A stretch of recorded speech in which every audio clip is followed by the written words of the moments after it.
Diz assim: Então disse Maria: a minha alma engrandece ao Senhor, e o meu espírito se alegra em Deus, meu Salvador, porque contemplou na humildade da sua serva, pois desde agora todas as gerações me considerarão bem-aventurada. Porque o poderoso me fez grandes coisas, santo é o seu nome. A sua misericórdia vai de geração em geração sobre os que o temem. Agiu com o seu braço valorosamente. Dispersou os que no coração alimentavam pensamentos soberbos. Derribou do seu trono os poderosos e exaltou os humildes. Encheu de bens os famintos e despediu vazio os ricos. Amparou a Israel seu servo, a fim de lembrar-se da sua misericórdia, a favor de Abraão e da sua descendência, para sempre, como prometera aos nossos pais. Maria permaneceu cerca de 3 meses com Isabel e voltou para casa. Amém. Este texto, ele é conhecido como o Magnificat. É uma expressão em latim, quando a Bíblia foi traduzida para o latim, que significa a palavra magnificar. A tradução de engrandecer foi magnificar. Então ele tomou o título de Magnificat. Dentro do Evangelho de Lucas existem 5 cânticos. Entre eles, o de Maria. Nós temos o cântico de Isabel. No capítulo de número 1 e 2, nós temos esses 5 cânticos. Nós temos o cântico de Isabel, no versículo 42, que se chama Beatitude. Nós temos o texto que nós lemos, o Magnificat, que é o cântico de Maria. No versículo de número 68 em diante, nós temos o Benedictus, que é o cântico de Zacarias. No versículo, capítulo 2, verso 14, nós temos o Gloria in excelsis Deo, o cântico dos anjos, anunciando a Jesus, o nascimento de Jesus aos pastores.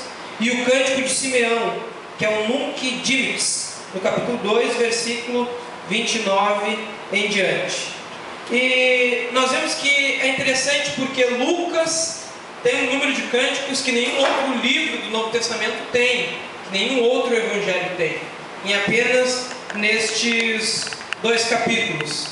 E quando nós olhamos para o evangelho de Lucas, nós vemos algumas peculiaridades do próprio evangelho com relação aos demais evangelhos. A visão que Lucas tem, ela é diferente dos demais evangelhos. O valor que Lucas dá ao testemunho das mulheres é muito superior ao comentado nos demais evangelhos. Tanto que, se vocês forem notar, a maioria dos filmes acerca de Jesus é baseado no evangelho de Lucas, porque ele traz uma riqueza de detalhes muito grande, como esses dos cânticos que nós lemos. Estudiosos dos evangelhos consideram esses poemas musicais registrados por Lucas como sendo os últimos dos salmos hebraicos e os primeiros dos hinos cristãos. Nós vamos ver que cânticos, alguns cânticos vão aparecer em outros trechos do Novo Testamento, assim como também alguns nas epístolas de Paulo. E o próprio cântico de Maria, ele tem muita base escriturística do Antigo Testamento.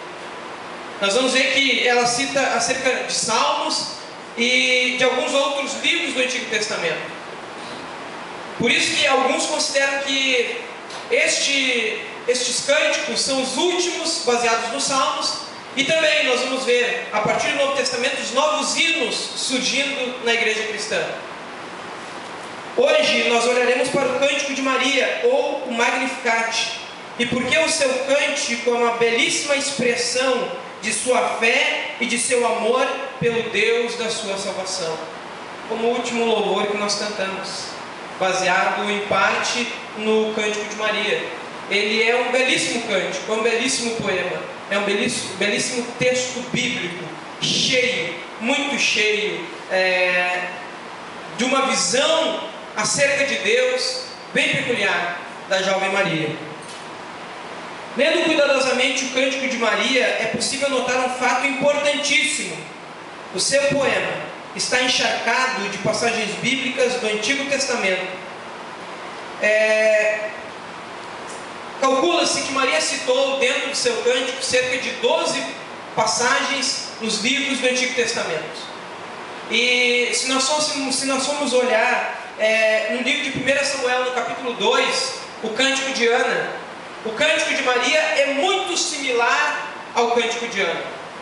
Uma diferença: Ana, ela está falando seu cântico, ela está cantando a Deus acerca da sua vitória, porque Ana era estéril, e quando Deus lhe alcançou com um filho, Ana está cantando a Deus por essa vitória. Mas só que Ana acrescenta algumas passagens acerca da sua rivalidade com Penina, a outra mulher do seu esposo, que Maria não consta isso, mas que há uma similaridade muito grande entre o Cântico de Maria e o Cântico de Ana, mas principalmente baseado no Antigo Testamento. Ela cita pelo menos 12 livros, entre eles Gênesis, Êxodo, Deuteronômio, 1 e 2 Samuel, Jó, Salmos, Isaías, Ezequiel, Miqueias, Abacuque e Zacarias. Ao todo são cerca de 40 citações, e a palavra de Deus realmente enchia o coração de Maria. É muito interessante porque Maria é uma jovem, alguns calculam que ela devia ter aproximadamente 16 anos, e ela tem um conhecimento bíblico profundo acerca do Antigo Testamento. Ela tem conhecimento acerca das passagens que falam sobre o Messias profundo, baseado nos profetas do Antigo Testamento. E aqui desde já foi uma lição muito importante para nós. A vida, e nós vamos ver em alguns detalhes, que a vida de Maria era guiada por estas verdades que ela conhecia. Ela não apenas conhecia no seu intelecto, mas ela conhecia na sua vivência. Adiantando um pouco, mas uma das partes em que ela diz: minha alma engrandece ao Senhor. É como se minha alma tem o hábito de estar diante do Senhor engrandecendo. Nós vemos que Maria, ela não usa apenas do seu sentimento, da sua emoção, para transmitir aqueles momentos em que ela estava passando. O anjo Gabriel vem a ela e diz que ela é bem-aventurada e que vai gerar no seu ventre, pelo Espírito Santo, o Filho de Deus. E nós vemos que, um pouquinho nos versículos antes, Maria vai visitar a Isabel. Quem era Isabel? Isabel era uma senhora de idade, junto com seu esposo que era sacerdote. Isabel era estéril. E através de uma profecia também, Isabel está grávida. E aí, neste texto, Maria vai visitar a Isabel. Diz que quando elas se aproximam uma da outra, quando ela dá a saudação a Isabel de que está presente no lugar, diz que a criança, que é João Batista, o profeta, que está no ventre de Isabel, diz que ela começa a se saltar. Isabel diz como se a criança saltasse de alegria no seu ventre. A partir do versículo de número 39, e no verso de número 42, Isabel exclama: bendita és tu entre as mulheres, e bendito o fruto do teu ventre. E de onde me provém que me venha visitar a mãe do meu Senhor? Pois logo que me chegou aos ouvidos a voz da tua saudação, a criança estremeceu de alegria dentro de mim.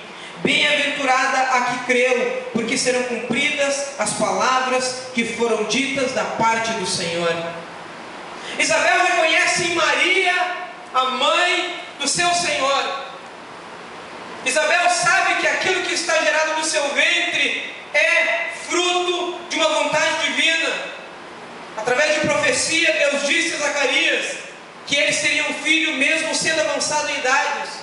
E agora é interessante porque Isabel reconhece que o que está gerado no ventre de Maria é o Senhor, da parte divina, é o Senhor Jesus Cristo. E ela diz: bem-aventurada. Isabel se coloca no lugar de serva e diz: quem sou eu para que a mãe do meu Senhor venha me visitar? Quem é a tua serva para ter esta honra? Elas eram primas, eram familiares, mas muito além disso, Isabel reconhece em Maria que sobre ela está o Espírito Santo, porque no versículo de número 41 diz assim que Isabel ficou possuída pelo Espírito Santo, ficou cheia do Espírito Santo e exclamou estas palavras a Maria, em resposta àquilo que Isabel está dizendo, está também falando o seu cântico. Em resposta a isso, é que Maria, então, no verso de número 46, ela diz: a minha alma engrandece ao Senhor, e o meu espírito se alegrou em Deus, meu Salvador. Maria está num momento singular, meus irmãos. Nós vamos ver que ela ficou aproximadamente 3 meses com Isabel. E a ida de Maria até Isabel era uma longa distância, calcula-se cerca de 4 a 5 dias de distância. Para uma mulher grávida, naquela época, diz que a Isabel morava na região montanhosa, mas Maria vai, fica 3 meses com Isabel, e quando ela chega até Isabel, Isabel está aproximadamente com 6 meses de gravidez. E Maria está vivendo um momento singular, porque havia uma promessa de que a virgem conceberia e daria à luz a um filho. E nós vemos pelo cântico de Maria o seu conhecimento das Escrituras do Antigo Testamento. Nós vemos que Maria conhecia perfeitamente as profecias. E ela sabia que uma virgem conceberia pelo Espírito Santo. Imaginem vocês a expectativa que não havia nas mulheres daquele tempo, ao longo de centenas de anos. As mulheres de um dia sabiam que em algum momento, uma delas, apenas uma delas, conceberia o Filho de Deus. Nos parece que Maria está na expectativa, talvez não de ser mãe do Salvador, mas ela está na expectativa das profecias, da sua nação, do esperado, do desejado. E nós vemos que Maria, ela sabe exatamente o que acontecerá a partir do nascimento de Jesus. Ela conhece profundamente, e a expectativa está gerada na nação. E de repente, Maria recebe a visita do anjo, recebe a mensagem de que ela seria aquela que geraria o Filho de Deus. E a resposta é: seja feito conforme a tua vontade na tua serva. Maria é totalmente submissa à vontade de Deus, porque ela conhece as Escrituras. Nós vemos isso no Cântico de Maria. Vamos ler os versículos 1 a 1. Então disse Maria: minha alma engrandece ao Senhor, e o meu espírito se alegrou em Deus, meu Salvador. Primeiramente, nós vemos que Maria, ela exalta a benevolência divina. Deus lembrou-se dela. E ela está dizendo: minha alma engrandece, porque Deus lembrou-se de mim. O louvor que agrada a Deus brota do coração. Maria diz: o meu espírito se alegrou em Deus, meu Salvador. A minha totalidade, ela está alegre diante de Deus. E eu engrandeço Ele, porque Ele olhou para a sua serva com benevolência, porque Deus lembrou-se dela. Deus poderia ter escolhido qualquer jovem, mas Deus lembrou-se dela. A primeira parte do cântico é uma parte pessoal. A segunda parte é uma parte coletiva, mas a primeira parte é pessoal. Maria está dizendo: a minha alma e o meu espírito, a totalidade do meu ser engrandece ao Senhor. E ela segue adiante dizendo: o meu espírito se alegra em Deus, o meu Salvador. Ela reconhece-se como pecadora e necessitada de salvação. Ela diz: estou profundamente alegre, feliz, não tenho como medir as minhas palavras de alegria. A minha alma, o meu espírito, a minha totalidade engrandece a Deus. Mas ela diz: a minha alegria está em Deus, o meu Salvador. Maria reconhece que é a benevolência divina sobre ela. Ela mostra neste cântico que ela não se acha digna, que ela se coloca na posição de serva.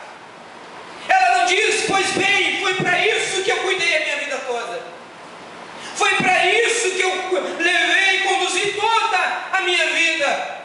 Não, ela diz: pelo contrário, eu não era digna, mas Deus olhou para mim e eu reconheço que Ele é o meu Salvador.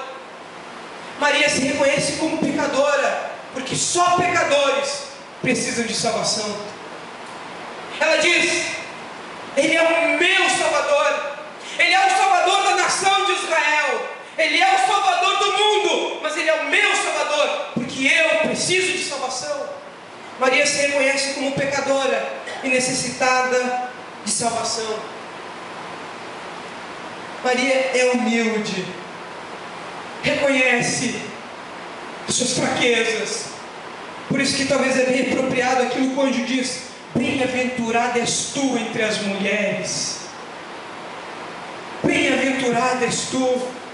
Poderia ser qualquer outra, mas é tu, Maria, porque a humildade dominava o coração de Maria na sua totalidade. Mais adiante, versículo de número 48: porque contemplou na humildade da sua serva, pois desde agora todas as gerações me considerarão bem-aventurada. O que Deus contempla em Maria, no cântico em que ela mesma fala, é a humildade da sua serva. E ela diz mais: pois desde agora todas as gerações. Veja bem que Maria está consciente de que o que está acontecendo não é apenas para a sua vida, para a sua geração, para o seu tempo.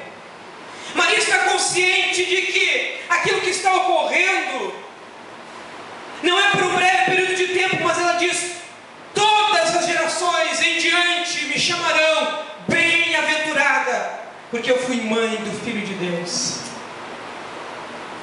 Ela é consciente de que aquele que está gerado no seu ventre, ele é muito superior à geração do seu tempo. Que Jesus, como Salvador do mundo, não seria apenas Salvador dos judeus, dos gregos, dos romanos, mas por toda a era presente, por todo o tempo em que nós estivemos nessa terra. Jesus é o Salvador do mundo. E Maria diz: por todas as gerações, enquanto ouvirem falar de Jesus, eu serei bem-aventurada como mãe do Filho de Deus.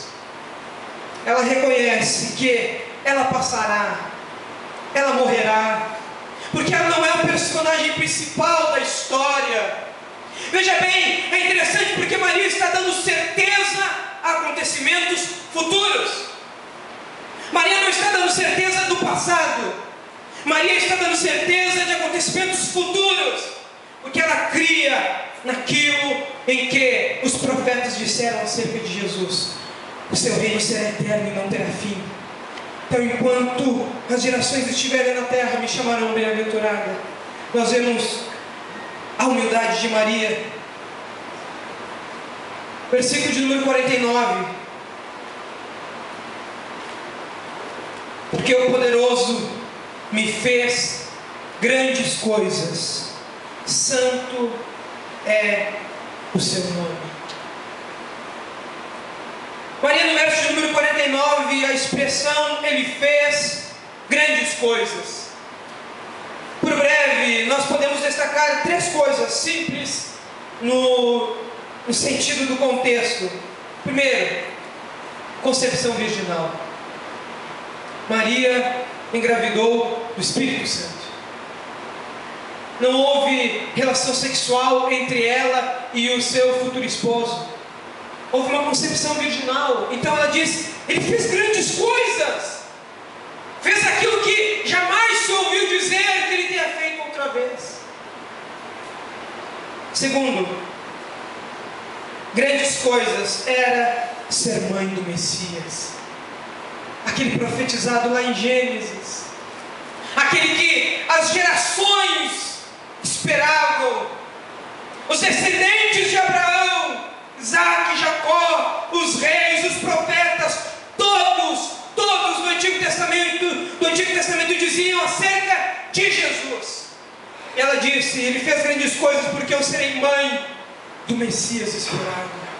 Como bem nos pregou o Davi na semana passada, na verdade de forma bem épica, ele trouxe todo o conteúdo do seu sermão semana passada, e era disso que falava o Antigo Testamento.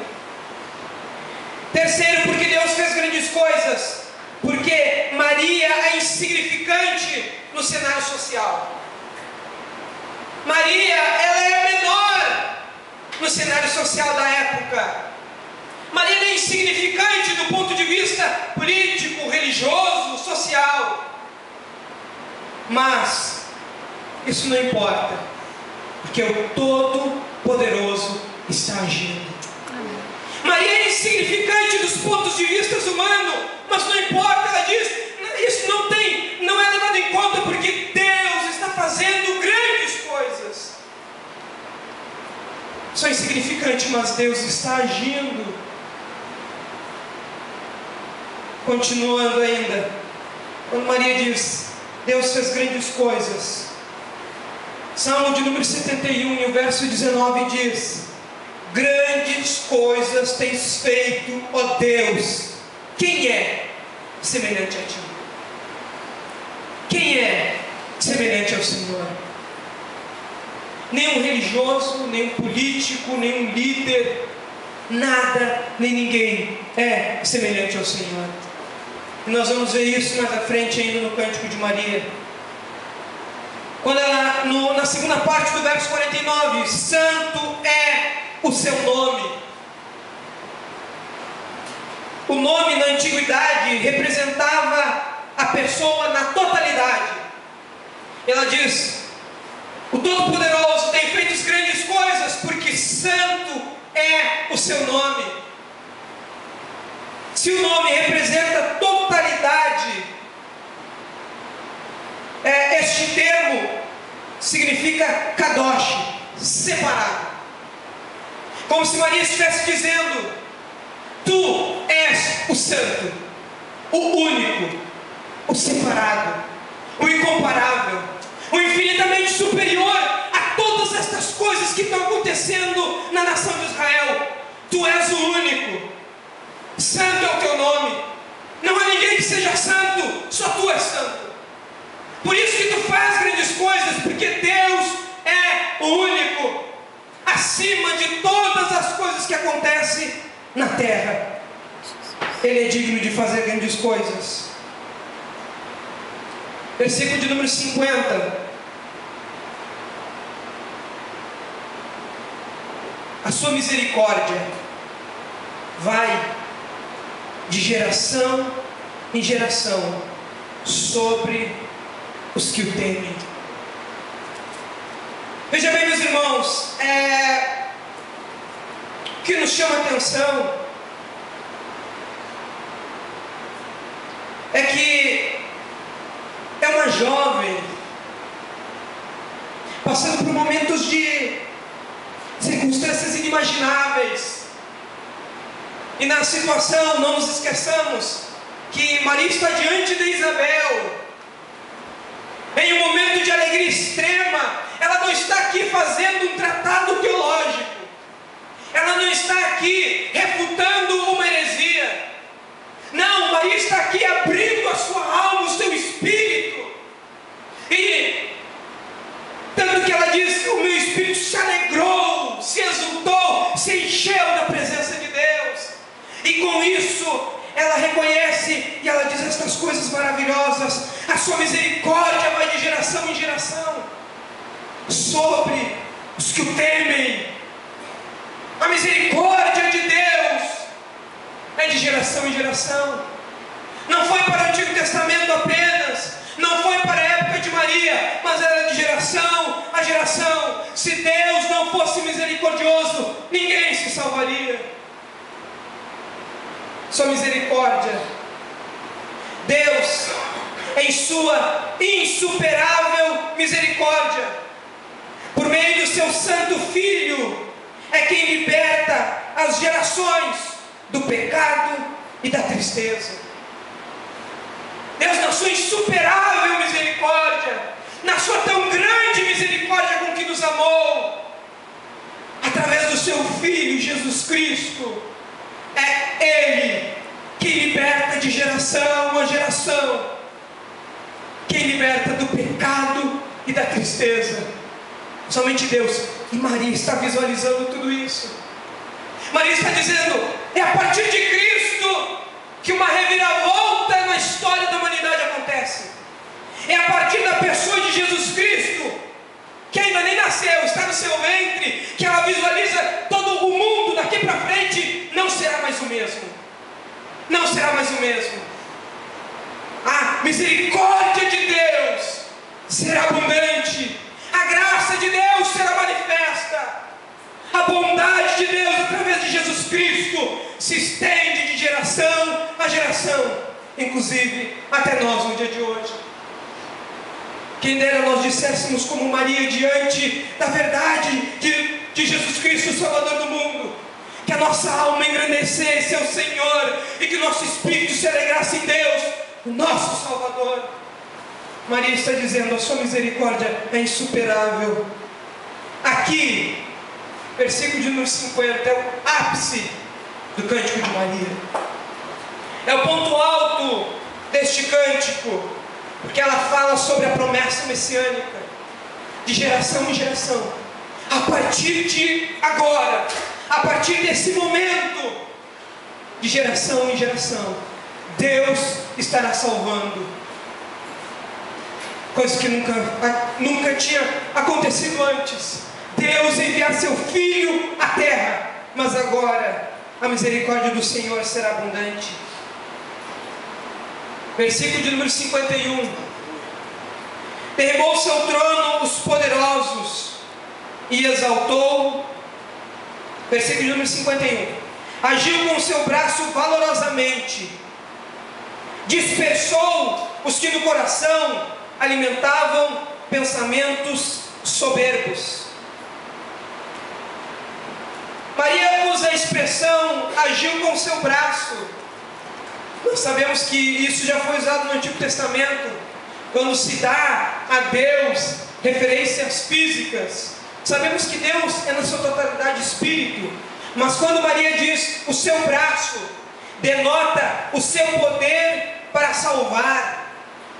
Veja bem, agiu com o seu braço valorosamente, denota o poder de Deus para salvar, sustentar, apoiar e cumprir a sua vontade, e cumprir o seu querer. Assim como também é o braço, o poder de Deus para derrubar e destruir a tantos quantos Ele quiser, porque Deus é o Todo-Poderoso. Ela diz mais, ela diz ainda: dispersou os que no coração alimentavam pensamentos soberbos. Verso 51, derrubou do trono os poderosos e exaltou os humildes. Veja bem, Maria está dizendo que há uma revolução iniciando. Poderosos, os orgulhosos, aqueles que maltratam o povo,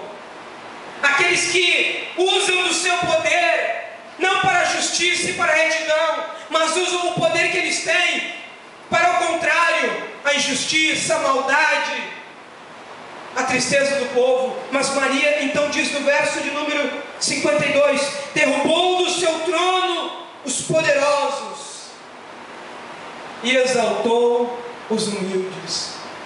Há uma inversão acontecendo através do reino de Cristo. Orgulhosos, Deus os dispersou, os destronou. E os filhos de Deus, humildes e pobres, é agora eles que estarão reinando com Cristo. Aparentemente, os governos são os mesmos. Os que lideram a maioria do povo são os mesmos. Mas Maria está dizendo, há uma revolução acontecendo. Que agora os humildes, os mansos, os fracos, é eles quem Deus vai exaltar através da sua comunhão com Cristo.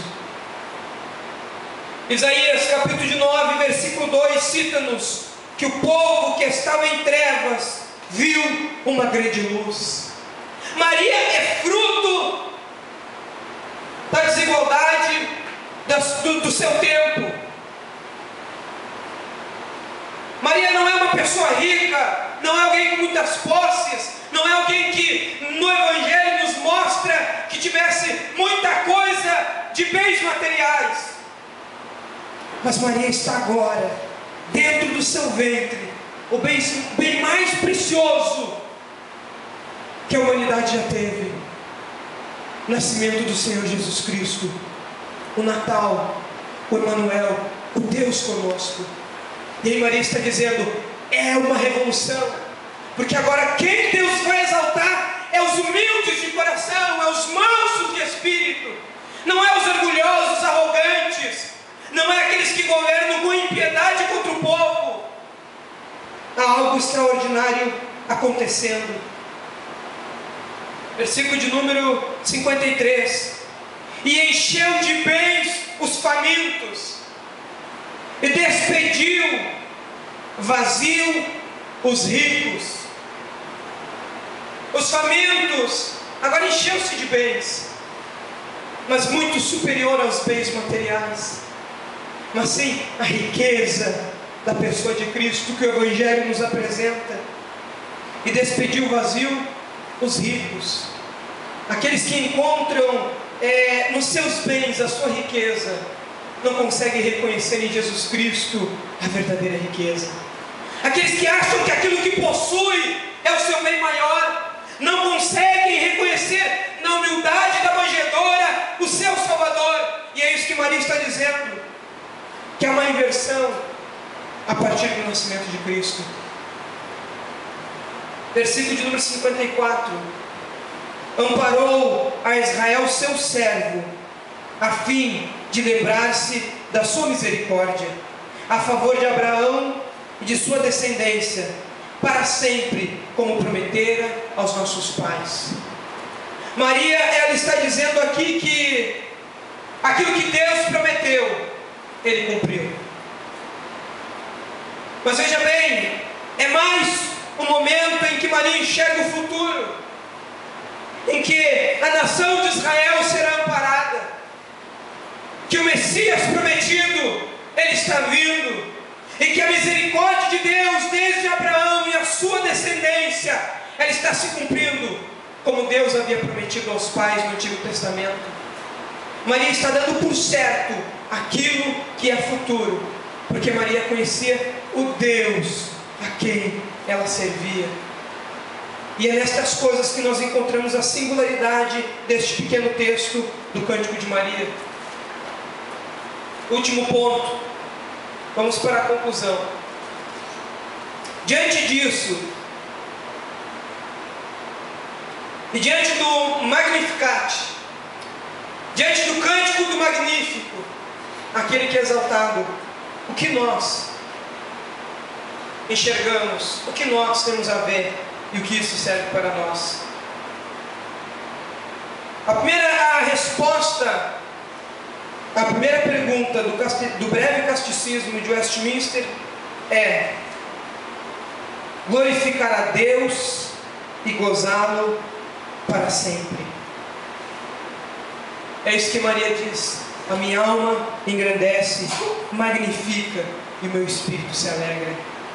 Maria está dizendo nada mais, nada menos do que: o propósito da minha vida é engrandecer ao Senhor. O propósito da nossa vida seria glorificar a Deus e gozá-lo para sempre, acima da circunstância, independente da nossa realidade social, política, material. Meus irmãos, o nosso maior bem não está nessa terra. Nosso maior bem é o Senhor Jesus Cristo. E nós podemos ser os famintos deste mundo, os humildes, os desprezidos, os desprezados. Nós éramos o povo que estava em trevas, mas Jesus Cristo é a nossa grande luz. É Ele o nosso bem maior.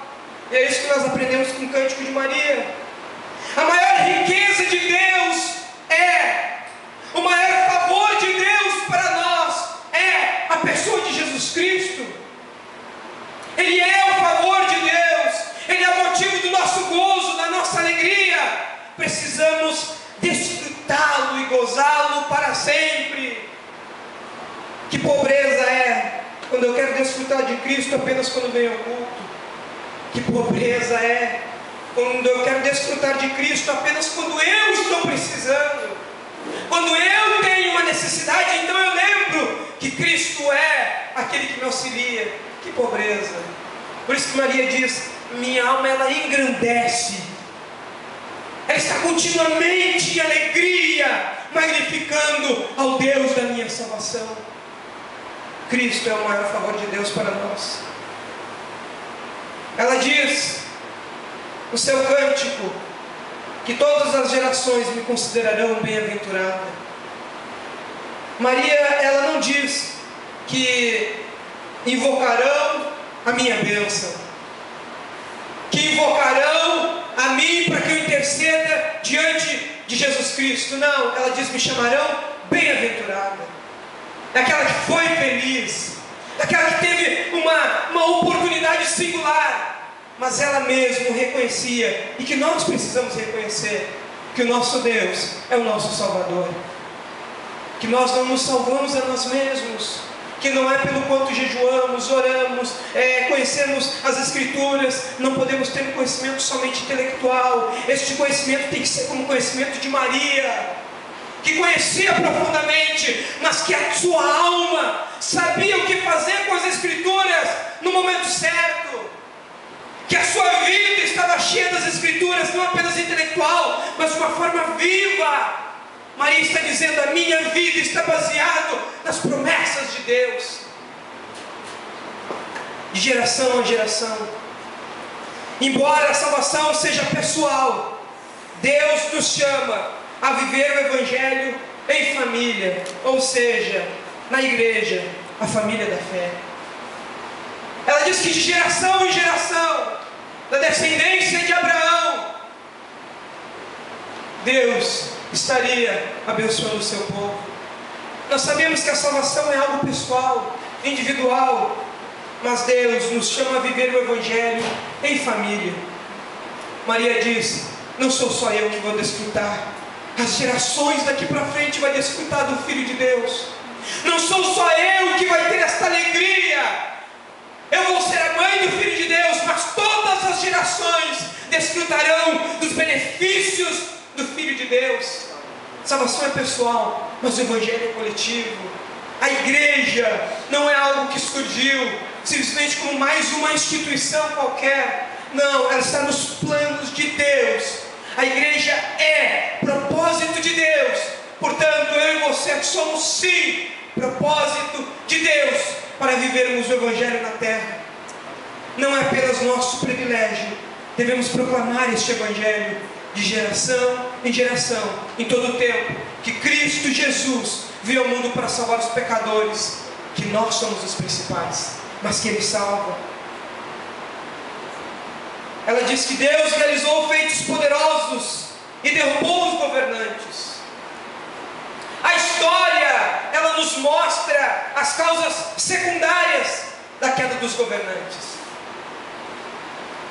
Mas o Magnificat nos mostra as causas primárias. A história pode relatar o acontecimento porque os governantes caem, mas é secundário. Mas neste cântico nós encontramos as causas primárias. O plano de Deus é concretizado para a sua glória e benefício do seu povo. Deus exalta, Deus abate. Deus coloca no trono, Deus tira do trono. A história tem condições de dizer o que aconteceu, mas somente o Evangelho é que vai nos mostrar que tudo é para a glória de Deus e benefício do seu povo. A graça de Deus se move ao sentido oposto do mundo. Nós não podemos nos espantar com aquilo que prega o Evangelho. Nós não podemos ficar perplexos com a realidade que é o Evangelho, porque o mundo vai na contramão daquilo que é o Evangelho de Deus. A graça de Deus se move ao sentido oposto do mundo. Se Jesus Cristo é o nosso Rei e o nosso Senhor, não espere que o mundo declare isso, porque Ele não vai declarar. O Evangelho é oposto ao que o mundo pensa e ao que o mundo age. A graça de Deus, ela está movendo-se ao contrário. E é isso que Maria está dizendo, que a partir de Jesus Cristo há uma revolução acontecendo. E esta geração permanecerá de geração em geração. Os ricos, Ele despede vazio. Mesmo antes que os perversos ricos sejam despachados, eles já estão vazios. Muitas vezes Deus não precisa tirar do trono. Os governantes orgulhosos, eles já estão vazios em si mesmos. Muitas vezes, antes que Deus os derrube, eles já estão vazios em si mesmos. É isso que Maria está dizendo. Para os perversos não há paz, diz o Senhor. Isaías no capítulo 48, no versículo 22, e no capítulo 57, no versículo 21, ele diz: para os perversos não há paz, diz o Senhor. Os ricos Ele despede vazio, mesmo que continuem no trono, mas os humildes Ele enche de alegria. Nós nos alegremos no Deus da nossa salvação. Bendito seja o nome do Senhor. Vamos nos colocar em pé. Coloquei aqui uma frase final. Neste Natal, nos alegremos na alegria plena de quem tem recebido o Salvador. Neste Natal, que a nossa alegria seja plena, não nas compras, nas festas, naquilo que nós sabemos que envolve tanto este período, mas que a nossa alegria seja plena, que nós venhamos engrandecer, magnificar aquele que é o nosso Salvador. Vivamos para magnificar, engrandecer, adorar em espírito e em verdade aquele que é o Deus de toda graça. E nessa segunda mensagem da série sobre o Natal, nós vamos reconhecer, através do Magnificat, que nosso propósito é magnificar o Senhor por aquilo que Ele nos deu. Jesus Cristo, Emmanuel, Deus conosco. É isso que o Cântico de Maria nos ensina. Vamos orar. Deus e Pai, nós nos prostramos nessa noite diante dessa porção da Escritura, Senhor. Nós nos prostramos perante este trecho do Evangelho. Deus, assim como o Senhor me confrontou, confronte aos meus irmãos nessa hora, Pai. Quando nós olhamos para os teus propósitos, Maria em si mesmo não tinha nada, Senhor. Mas lá na Escritura já estava previsto que o Senhor usaria uma virgem para conceber a teu Filho amado. Pai querido, nós também não temos nada a oferecer, Senhor. Não temos riqueza, não somos intelectualmente famosos, olhamos para a questão social, religiosa e política desse mundo, não temos nada além do que algumas poucas coisas. Mas Maria, então, ela engrandece ao Deus da sua salvação. Esta devia ser a mensagem que nós vemos nos prostrar nessa noite. Senhor, aqui de geração a geração, nós somos tentados, ó Deus, quando as dificuldades vêm, quando as tristezas vêm, quando as coisas fogem ao nosso controle, nós somos tentados, Senhor, a tentar não enxergar a realidade do Evangelho, a pensar motivos secundários, razões secundárias, sem nos esquecermos da razão primária. Deus está no controle de tudo, e que tudo move-se no mundo para a tua glória, e que muitas vezes aquilo que nós queremos é a mesma coisa que o mundo quer, mas não é o que o Evangelho prega. Oh Pai querido, nos mostre nessa noite o que nós precisamos mudar na nossa vida para engrandecer ao teu santo e maravilhoso nome. O que nós precisamos, Senhor, é reconhecer diante da tua beleza, da tua santidade, do Deus que Maria está cantando, reconhecer este Deus maravilhoso que é o nosso Salvador. Pai, que nessa noite quebranta-nos como quebrantaste o coração de Maria. Enche-nos do teu Espírito como encheste o Espírito de Maria, a sua alma, e que nós venhamos proclamar de geração em geração que só Jesus Cristo é o Senhor, para a glória de Deus. Assim como havia muita simplicidade lá, nesta pequena igreja, nestes membros tão fracos, que a tua graça possa ser manifesta. Aleluia. Nestes membros do corpo de Cristo tão deficiente como nós somos, que a tua graça seja manifesta para alcançar os pecadores. Pai querido, se nas minhas deficiências eu não conseguir transmitir aos meus irmãos toda a plenitude da tua palavra, que o teu Espírito Santo possa estar falando aos corações deles e transmitindo aquilo que eu não consegui, mas que tudo seja feito hoje e sempre nesta igreja para a glória do teu nome. Assim crendo, nós dizemos amém, em nome de Jesus.